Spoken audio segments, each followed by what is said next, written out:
In a world teetering between rivalry and restraint, the United States finds itself navigating both external tensions and internal disruptions.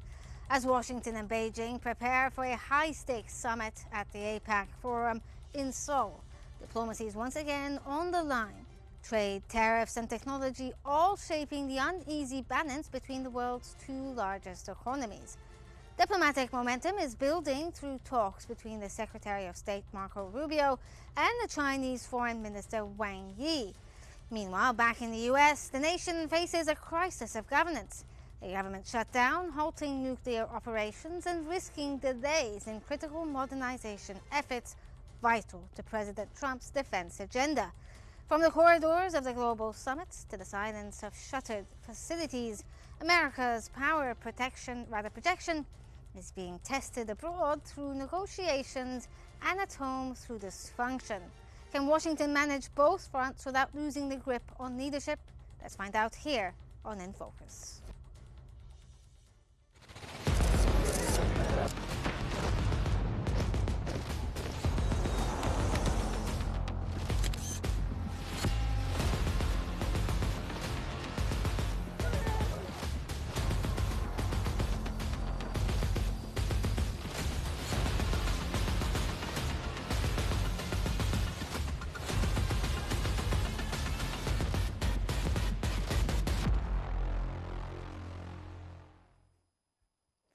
Ahead of the Trump-Xi meeting at the APEC summit, South Korea's hopes for a breakthrough on U.S. tariffs have faded amid the overwhelming focus on the U.S.-China showdown.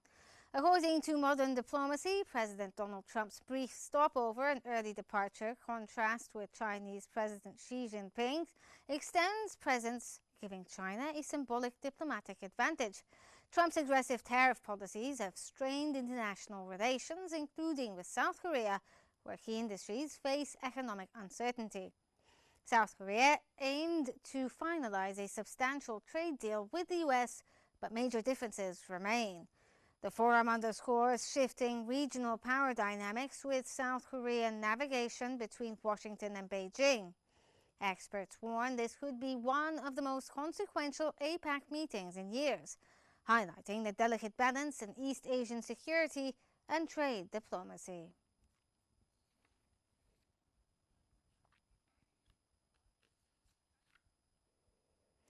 President Donald Trump plans a critical meeting with the Chinese President Xi Jinping during the Asia-Pacific Economic Cooperation Summit in Seoul on October 30th of this year. Washington Post stated that the talks come after Trump imposed stringent sanctions on major oil companies in Russia, aiming to curb Moscow's war efforts in Ukraine. Trump's administration is pressing China to reduce its Russian oil imports following India's decision to curb its own purchases. The sanctions extend to financial facilitators linked to the oil trade, exerting significant pressure on Russia's economy. While hopeful for a comprehensive trade deal with China, including a halt to escalating tariffs and controls on rare earth exports, Trump remains cautious about prematurely easing sanctions.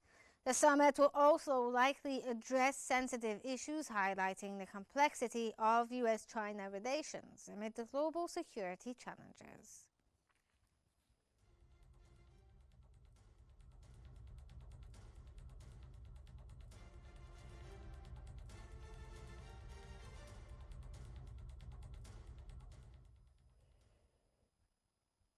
As the world's attention turns to South Korea, all eyes are on President Donald Trump and Xi Jinping ahead of the APEC summit. Their top envoys, U.S. Secretary of State Marco Rubio and the Chinese Foreign Minister Wang Yi, exchanged critical words over trade and diplomacy. Both nations are signaling caution, yet searching for common ground. Tonight, we go in focus with our guests from Beijing to unpack the meaning behind this moment and whether compromise is still possible. Joining us from Beijing is Ned Rong, a writer and political analyst. Thank you, sir, for joining us here on In Focus. Thank you. Let's start off, sir, by asking you, how significant is this summit when it comes to the broader, Sino-U.S. relations today? Thank you for having me. It's very important. This summit is very important for in the broader context of the U.S.-China relationship, because it provides an opportunity for the meeting between the leaders of the two countries. About the heads of state diplomacy, I want to stress that the head of state diplomacy plays an irreplaceable role in providing strategic guidance for China-U.S. relations. The two leaders of the states maintain close communication exchanges, and also a China relationship have a bearing on the world, and a stable and sustainable bilateral relationship serves the long-term interest of the both countries and meets the common expectations of the international community. And President Xi Jinping and President Donald Trump are both global leaders, and their long-term interactions and mutual respect have become the most valuable strategic assets in China-U.S. relations. And the historic experiences proves that it is possible to stabilize and advance the bilateral relationship between China and the USA as long as the two sides fully implement the important common understandings reached by the two heads of states, and upholding the spirit of equality, respect, and mutual benefits, and stay committed to resolving differences through dialogues and avoid resorting to press. Well, sir, even though you just said that there may be mutual respect between, both, leaders from China and the U.S., but the tensions between both countries has reached an all-time high. What are the main expected topics to dominate the talks between the two leaders, given the many differences that they have so far when it comes to geopolitical means as well as, economic needs as well? Well, it's very natural that there existing differences between the two largest economies in the world. I think I think the context of the meeting, firstly, will be the Taiwan question, and China will clarify China's position on Taiwan questions. This question remains, and the China's position remains consistent and clear. And Taiwan is an innovative part of China's territory, and the Taiwan issue is purely China's internal affairs and a matter of for the Chinese ourselves to resolve. And also, we stand ready to strive for peaceful reunification with the greatest efforts. But we will never we will never allow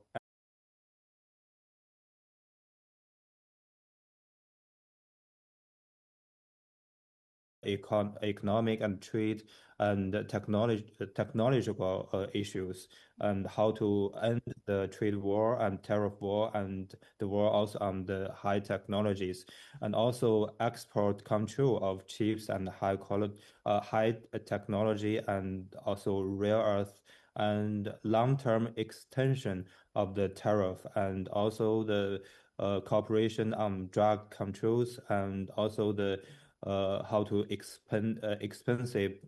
how to develop the bilateral trade, and also the trade of agriculture products, and also the Ukraine crisis, and cooperation on climate change and other global and regional issues. Well, sir, from what you're saying, clearly there's a lot to discuss between the two leaders. There was a setup for it when it comes to the Foreign Secretary and the Secretary of State, Marco Rubio. How significant was the phone call between Marco Rubio and the Foreign Minister Wang Yi ahead of the summit? Firstly, it's a preparation for the meeting between the two leaders of the countries. As the Chinese foreign minister emphasized that the President Xi Jinping and President Donald Trump are both global leaders, and their long-term interactions and mutual respect have become the most valuable strategic assets in China relations, and also is very important, and the historic experiences and also the trade talks. There are 5 rounds of trade talks between the two countries.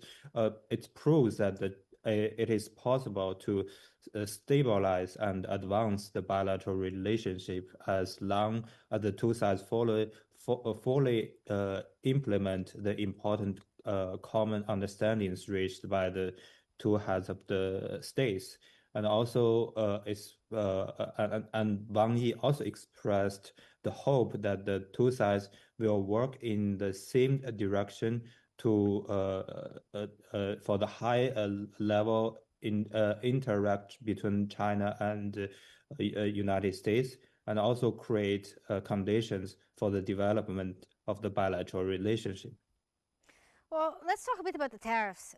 In your opinion, to what extent do you think that the US tariffs have reshaped China's regional trade strategies, especially when it comes to strengthening the ASEAN Pact? Yes, it's obviously reshaped China's regional trade strategies, because we say that before the tariff war and trade war, before 8 years, is the U.S. The USA, China's biggest trade partners. But now, for at least 4 years, the ASEAN and China are both the biggest trade partner for each other. So this trade war has pushed China to diversify its the diversify the markets, the global markets for its products or for its export. So we see that the result is very clear. Okay, could we talk about the Premier Li Qiang's statements, where he warned against what he described as a law of the jungle when it comes to trade? How can one interpret this statement? Is this a direct statement, headed towards Donald Trump himself, or is this a general statement about the state of the world in general when it comes to trade? I think it warns of a regression from a structured and uh, predict structured global trading system to a zero-sum game where only the largest and most powerful economic countries can thrive, and at the expense of smaller nations and global economic stability. So it's a Chinese core to defend and strengthen the rule-based trading system and the multilateral trade system against the forces of the economic nationalism and unilateralism. Well, since you talked about the idea of a fear of a zero-sum game there, Beijing often talks about the idea of what is described as a multipolar world. Do you think this plays into the idea of having a less, a jungle in as China has described, or make it a more fair world for trade and for geopolitics in general? And is this something that's going to be set up for by China during the summit? Yes, it's an opportunity for China, and also we say that the APEC is the most important economic cooperation mechanism in the Asia Pacific, and President Xi Jinping will attend this summit, and also that China wants to deliver an important a signal, and also President Xi will meet have meetings and have bilateral meetings with leaders from the all the countries in this region, and China stands ready to work with all parties to contribute to cooperation and economic growth in the Asia Pacific, and joint build Asia Pacific community with a shared future. As you said there, sir, that China is always ready to do business with anyone. And that has always been the way the Chinese have dealt with the rest of the world. But in recent times, we've seen a more assertive tone when it comes to China, especially, with the backdrop of the tariffs that the US is imposing on China. Do you believe this is a shift when it comes to Chinese diplomacy, where they're being more assertive, only with a slight caution when it comes to being cooperative with more belligerent partners like the US? I think there's no change in the China's diplomacy, and it's consistent. And in recent years, China's diplomacy style has been firm and open, and demonstrating both confidence and responsibilities.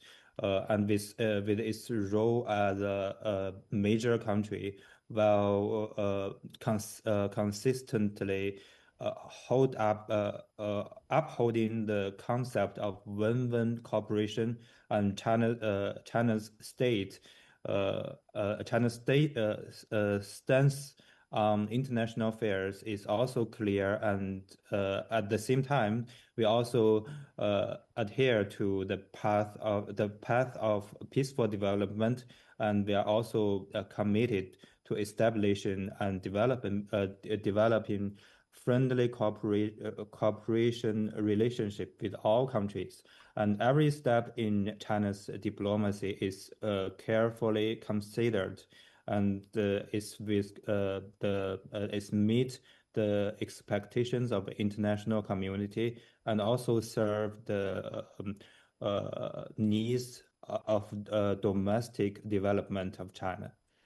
Okay, Mr. Nederong, a writer and political analyst, thank you so much for your insights from Beijing, and thank you for joining us in this very uncertain global landscape. And we move on, but even as Washington negotiates, a broader crisis is brewing at home.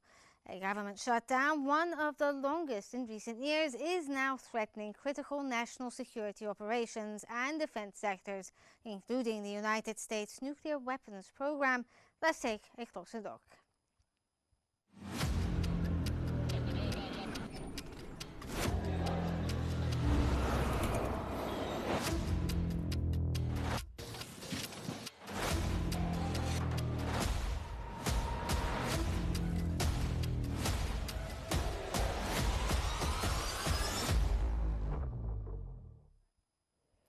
The U.S. government has signed an $80 billion strategic partnership with Westinghouse Electric Company to accelerate the construction of nuclear reactors nationwide. According to Bloomberg, this historic deal aligns with President Trump's May 2025 executive orders to boost advanced nuclear technology deployment. The initiative aims to revitalize the U.S. nuclear industrial base, enhancing national security and infrastructure. New Westinghouse reactors will support growing electricity demands driven by artificial intelligence, with the U.S. data center power consumption expected to nearly double by 2035. The project is projected to create tens of thousands of jobs across manufacturing, engineering, and construction sectors, reinforcing America's global leadership in nuclear energy and technological innovation. This pact marks a key milestone in U.S. energy and AI strategic ambitions.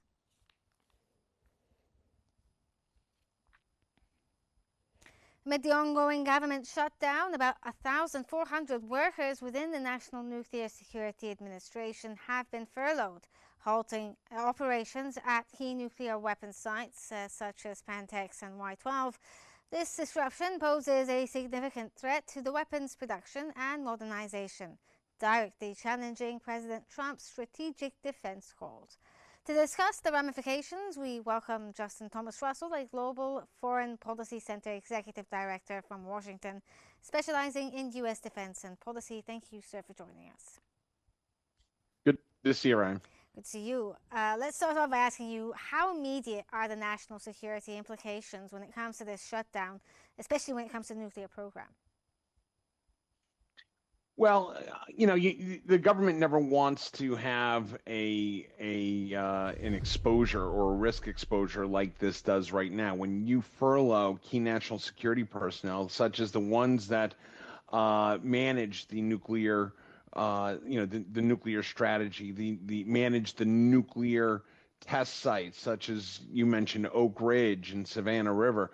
Those are big risks that the Trump administration is taking by having them furloughed. It's never a good idea. It puts the U.S. Nuclear stockpile at risk. It puts the public at risk, and I think it's something that they should really reconsider on this. Since you're talking about public risk there, what does a shutdown actually mean for the National Nuclear Security Administration's oversight when it comes to nuclear security, in addition to the modernization efforts that the president talked about? Well, Rem, I don't want to go into details because, quite frankly, I don't know the in the weeds details on this. But I can tell you from experience in working with the government, there are organizations inside the Department of Energy that have been furloughed. Whether that would normally be considered mission essential and would not have been furloughed. This is a really dicey move that they are playing, and it does put the public at risk. What happens is, if you don't have the specialized teams to respond to a nuclear incident, whether it is man-made, whether it's accidental, intentional or not, that's never a good scenario by bearing that capability down to the bone and hoping that nothing happens. That's not why those agencies are in place. The government shutdown, the longer it goes, the more risk it generates, and the more risk it generates, it puts a risk on the American public. Well, some analysts are arguing that the shutdown, along with the nuclear facilities there, is disrupting President Trump's strategic defense goals. Do you think this is something that you would agree with, especially that he's always talking about making America great, and specifically when it comes to defense? Look, why do we need nuclear power? That's the big question we have to ask. The reason why is because we need power to, support all these data centers and this big AI bubble that's occurring. We've seen Microsoft buy 3 Mile Island, a very notorious nuclear power plant that had an accident back in the late 70s that made worldwide attention, and yet that plant still operates because of the fact that we got to feed the monster. When it comes to national security, the national security infrastructure needs data. It needs those data center capabilities that come with having that data. It also manages to still generate a lot of electricity that's needed as part of critical American infrastructure.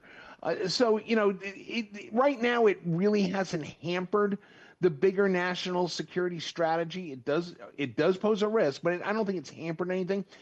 The crazy thing about this is, at the same time that he's got all of this personnel, and let me just be clear, we're talking about 1.3 million plus government employees that are now, for the first time today, not getting a paycheck that they had anticipated, and that is a big dramatic step in this whole evolution.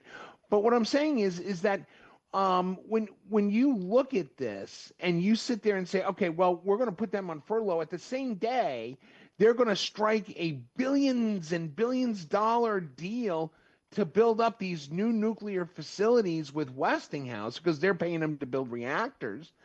It just seems like the messaging is all off, and it doesn't give a comfortable feeling to those government employees that are going to have to figure out how they're going to put meals on their table for their families in the next 48 hours.